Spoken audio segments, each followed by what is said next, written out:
Tere tulemast 5. teema juurde. Olemegi peaaegu et lõpusirgel. Ja täna räägime sellest, et kes aitab mul oma eesmärkideni jõuda. Et eelmine kord me panime siis paika, kuhu 10 aasta pärast jõuda. Ja nüüd võiks ju rääkida, et kes abiks tuleb. Sest me ometigi ei taha ju jääda vähemalt mõtteviisi poolest sinna väikeettevõtja tasandile, kus ma ise teen kõike ja ise olen kõigest kõige parem. Vaid on võimalik kasutada teiste inimeste abi.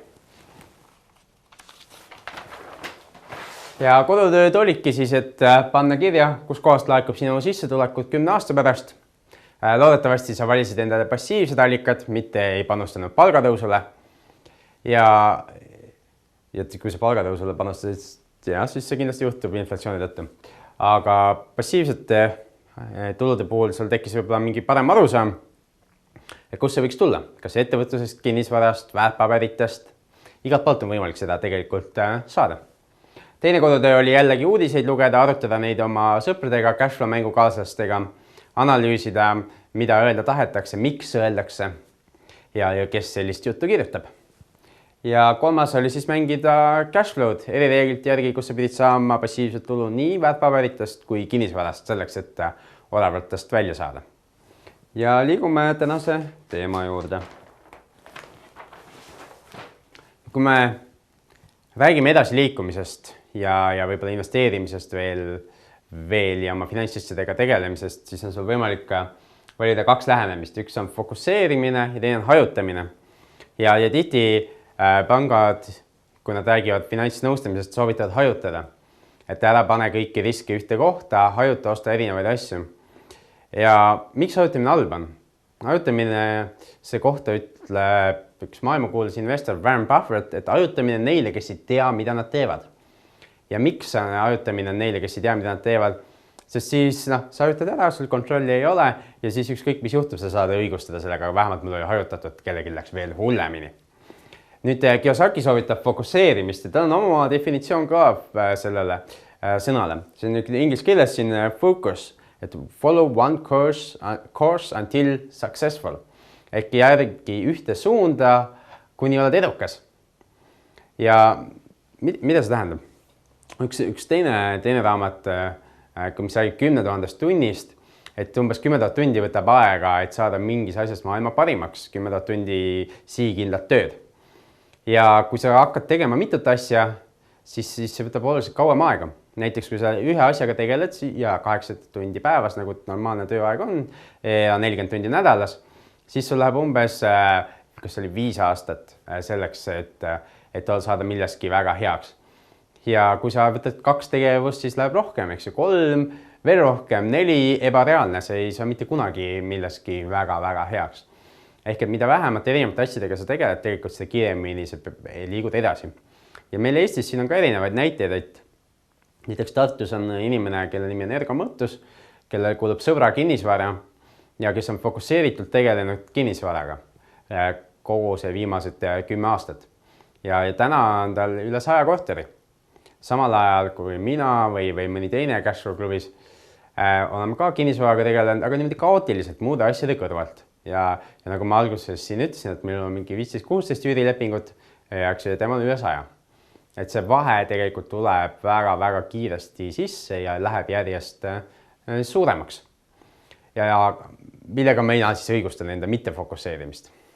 Et kõige suurem takistus tegelikult ongi see ja mille ma mõelnud ka, et miks ma ei suuda ühe asjaga tegeleda, on see, et ma hakkab igav. Ja ma tahan meeldib teha erinevaid asju ja vaheldust. Ja ma olen teinud selle valiku ja ma tean, et see tagajärg on see, et ma liigun aeglasemalt edasi. Aga samal ajal ma saan teha neid asju, mis mulle meeldib. Ma saan inimestega üks ühele kohtuda, nõustada neid ja aidata neid raamatupidamisega ja finantsarvestusega ja vähemate maksude maksmisega. Siis ma saan teha koolitusi, kus on palju inimesi või vähe inimesi ja kinnisvarasse ka investeerida seda kapitali, mida ma olen kusagilt tekitanud. Nii et see on mu enda teadlik valik, aga see, et ma olen valinud 3 tegevust, tähendabki seda, et nende asjadega läheb oluliselt kauem aega kui kellegi, kes on ainult ühte teed mööda edasi liikumas. Nii et otsus on tegelikult sinu enda teha. Nüüd, kes sind siis aitab, kui sa oled valinud oma selle suuna, millega sa tahad edasi tegeleda? Mõistlik on leida mentor. ja kes mentor on, ta on keegi, kes on seda juba edukalt teinud, eks ju, rõhk sõnal edukalt. Et ta on sama sarnast asja või sama asja juba varem teinud ja sina küsid ta käest, et kuule, kuidas teha. Näiteks mina saan olla mentor inimestele, kes alles alustavad kinnisvaraga investeerimist. Sellepärast, et ma olen seda teinud, ma olen seda korduvalt teinud ja ma otseselt ei konkureeri ka, kui sina teed oma esimest tehingut. Ma võin sulle jagada oma teadmisi. Et see kuidagi ei kahjusta mind, kui sina lähed ja ostad ka endale korteri. Mõnes teises valdkonnas võib olla olukord teistmoodi ja seal on raske mentorit leida siit koha pealt, aga kas see mentor peab olema Eestis? Ei pea ju. Et võib-olla see inimene on teinud seda kusagil mujal. Et kui sa tahad hakata tegema täpselt sama asja siin samas Eestis, näiteks sa tuled ja küsid, et kuule, ole mulle mentor raamatupidamise alal ja räägi mulle, kuidas sa leiad kliente ja õpeta mulle kõike seda, siis selles valdkonnas ma väga hästi ei taha sulle mentor olla. Sellepärast, et sa hakkaksid otseselt minuga konkureerima, tehes neid samu asju, mida mina teen. Ja see kahjustaks minu finantsolukorda. Aga kui sa tahad kinnisvarasse investeerida vabalt, see ei kahjusta mind mitte kuidagi, kui sina ka endale korteri või 2 või 3 või 10 ostad. Kui sa tahad osta suuremat tehingut teha, siis mina ei ole jälle kinnisvara valdkonnas hea mentor, sest ma olen teinud ühtegi maja tehingut, kus ostetakse terve kortermaja. Aga on teisi inimesi jälle, kes on teinud ja nendel samamoodi tegelikult, kui sa just ei taha sama maja osta, mida nemad, siis tegelikult neil ei ole sellest kahju, et jagada oma teadmisi sinuga. Ja ettevõtluse valdkonnas me võime jagada oma teadmisi, kuidas me mingit protsessi üles ehitanud ja näiteks me teemegi koolitusi Fedor Sakiasega näiteks, kes on väga hea spetsialist selles valdkonnas, et kuidas just protsessi üles ehitada, kuidas ettevõtet süstemaatiliselt tööle panna. Et ta hea meelega jagab neid teadmisi ja sest see ei kahjusta mitte kuidagi täna. Aga mentorina tasub otsida inimest, kes on edukalt asja teinud. Et tihti küsivad inimesed nõu kuule sõbra käest, et kuule ema või onu või tädi või hea sõber, et mis sa arvad kinnisvara investeerimisest. Kui see inimene on ainult palgatöötaja ja tal ei ole kunagi ühtegi kinnisvara investeeringut või kui tal on olnud ja ta ei teinud seda edukalt, siis ta ütleb sulle, kuule jaa, ma ükskord üürisin korterit välja, üürnik lõhkus kõik ära või läks minema ja jättis maksmata või tema lapsed sõdisid seina täis või mis iganes muu võib veel juhtuda. Või mina võin ka, kui ma ainult ühte korterit üürin, siis ma võiks öelda, et kuule, üürnik pani mul vaiba põlema. Jah, ta pani vaiba põlema, aga ma tean, mida ma teen. See vaiba põlema panek oli okei, eks ju, sellepärast, et osa kahjus kattis kindlustus, teise osa kahjus kattis üürnikud ja täna on seal korteris tänu sellele sündmusele, sellele õnnetusele on tegelikult uuem vaip, eks ju, mis päeva lõpuks on okei. Ja mul ei ole kuidagi, ma ei ole pahane kellegi peale, mul ei ole kahju sellest. Et küsige seda, kes on nende inimeste käest, kes on asju edukalt teinud.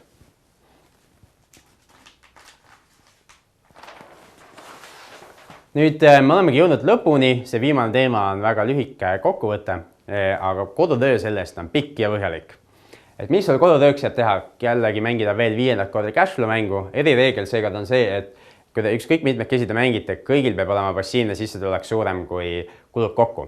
Et cashflow mängu saab mängida üksi, et sa vaatad ainult seda, mis sinul mängulaual toimub ja seda saab mängida ka meeskonnana. Ja ma annan teile ülesande seekord, mängige seda meeskonnana. Vaadake, kui te saate mõne hea tehingu või mitte nii hea tehingu, siis proovige seda pakkuda ka teistele mängijatele. Äkki keegi teine saab selle tehingu teha. Mitte, et võtad tehingu, loed, mina ei saa, paned maha ära, eks ju. Ja kui sa müüd tehingut edasi teistele, siis sa saad nii ennast sellega aidata kui ka seda teist mängijat. Ja nii te jõuate tegelikult tavaliselt odavatest välja kõik oluliselt kiiremini kui keegi individuaalselt. Aga proovige järgi ja näete ise. Nüüd teine kodutöö osa on see, et harida ennast edasi. Eks ükskõik, mis varaklassi sa valisid, hari ennast edasi, õpi seda, kus sa saaksid veel edasi õppida. Ja näiteks väärtpaberite varaklass. Kui sa tahad õppida väärtpaberite kohta, siis Eestis, kes korraldab päris palju koolitusi, on LHV. LHV pangal on olemas saati seminare nii kevadeti kui sügiseti. Nad käivad üle baasteemad, edasijõudnute teemad ja nii edasi. Et mine osale nendel seminaridel. Neil on küll see väike kõrvalosa, eks, et neid huvitav, et sa teeksid võimalikult palju tehinguid, et nemad teeniksid tehingu tasu. Aga jättes selle kõrvale, see sisu on seal olemas, sest muidu inimesed ju ei tuleks. Väärtpaberikoolitust me korraldame ka ise aeg-ajalt koostöös Jaak Roosaarega, kes on raamatu rikkaks saamise õpikautor. Nii et kui järgmine koolitus on tulemas, siis saad teretulnud osalema. Jaak räägib just sellest, kuidas aktsiate abil rahavoogu tekitada. Ehk siis räägib investeerimisest, mitte spekuleerimisest ja räägib sellest, kuidas võimalikult vähe tehinguid teha. Ja selle asemel kauplema hakata. Kinnisvara valdkonnas on Eestis ka koolitusi, täna on olukord parem kui siis, kui mina alustasin 2004 aastal. On olemas niisugune ettevõte nagu Kinnisvarakool, kes teeb niisuguseid spetsiifilisi koolitusi ja annab niisugust oskusteavet. Et nendel koolitustel tasub ka kindlasti minna, kuulata, mis neil rääkida on. Aga kohati on see jutt sealt natukene teoreetiline, nii et tasub alati küsida üle ka praktikutelt, et kuidas need asjad tegelikult käivad. Ja me teeme korra 2 aastas kinnisvarakoolitus investoritele, kus meil on just praktikud räägivad oma kogemustest seda, mida nemad ise on teinud. Aga need 2 asja täiendavad üksteist. Me investorite koolitusel me kunagi, ma ei saa öelda, et kunagi, aga me ei lähe väga palju niimoodi sügavuti, me ei vaata paragrahvi haaval neid asju, mida Kinnisvarakool jällegi teeb. Nii et Kinnisvarakooli koolitustel tasub nagu kindlasti osaleda. Teine asi on osta ka raamatuid, et mõned raamatud Eestis on kinnisvaraalaselt ilmunud, mõned raamatud on väärtpaberitaalaselt ilmunud. Kui sa oskad inglise keelt, siis valik on oluliselt suurem muidugi. Ja kui sa tahad oma ettevõtet teha, siin on koolituspakkumine väga lai. Et siin on olemas tasuta koolitusi, väga väikese tasuga koolitusi. Et siin on ka riik, et korraldab erinevaid koolitusi ja õpetab äriplaani koostama. Riigil on ka starditoetuseid erinevaid. Ja nende koolituste kindlasti tasub osaleda ja saada see oskus. Samas praktikas reaalselt nagu äriplaan, kas seda on vaja 20 lehekülge või mis iganes 10 lehekülge, mida see koolitus õpetatakse tegema. Nii ja naa. Et vahest see võib olla abiks, aga pigem äriplaanid, mis mina olen teinud, on väga lihtsad. Nagu see, vaatad numbreid, võrdled neid numbreid, vaatad, kas see rahaliselt tasub ära või tasu ära, kas teha see tehing või mitte teha, kas alustada mingit asja või mitte alustada. Ja nii see põhjalik vormistuslik äriplaan, ütleme, igapäevaeluga, igapäevaelus seda tihti ei ole vaja. Ja ettevõtluskoolitusi me oleme püüdnud ka pakkuda, sest meil on eesmärk katta kõik need 4 erinevat varaklassi oma koolitustega. Et inimesed saaksid, kes nii nagu sina, kes on mänginud cash flow'd ja tahavad teha järgmise sammu, et neil oleks võimalus kohtuda praktikutega ja küsida nende käest küsimusi ja õppida nende vigadest ja seeläbi mitte korrata neid vigu.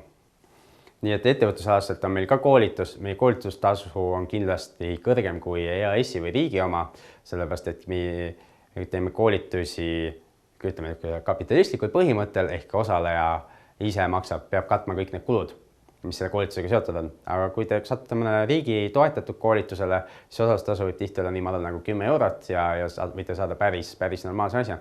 Või kui te olete töötu, siis saate Töötukassa kaudu täiesti tasuta osaleda mõnel päris pikal ja põhjalikul koolitusel. Siis 4. varaklass on toorained või siis maavarad. Siin on nagu koolitustega keeruline.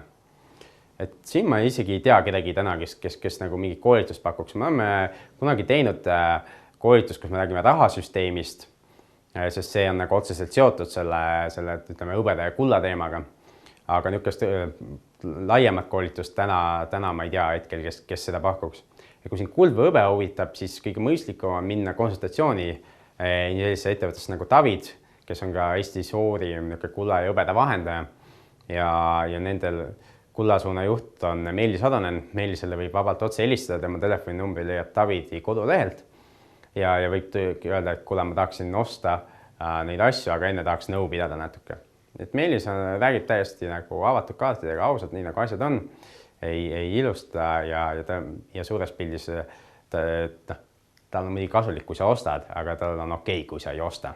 Et ei ole müügimees, nagu mis on finantsasutustes tihti koos, et kohtad, et läheb panka nõustaja juurde ja ainuke, mis ta sulle teeb, on müüb sa tund aega mingi fondi.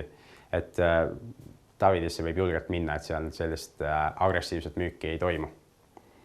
Need on need kohad, kus nagu edasi õppida. Meie enda tegevuste kohta selle Cashflow.ee kodulehelt lisainfot, seal saab liituda aga meie maililistiga, kui sa seda veel teinud ei ole. Ja siis sa saad kirju minu käest. Ma kirjutan sulle koolitustest ja muudest sündmustest, mis toimuvad. Nii et aitäh vaatamast, head Cashflow mängimist, head edasi õppimist, tere tulemast koolitustele ja ma soovin sulle edu finantskirjaoskuse kasutamisel ja oma majandusliku seisu parandamisel. Aitäh!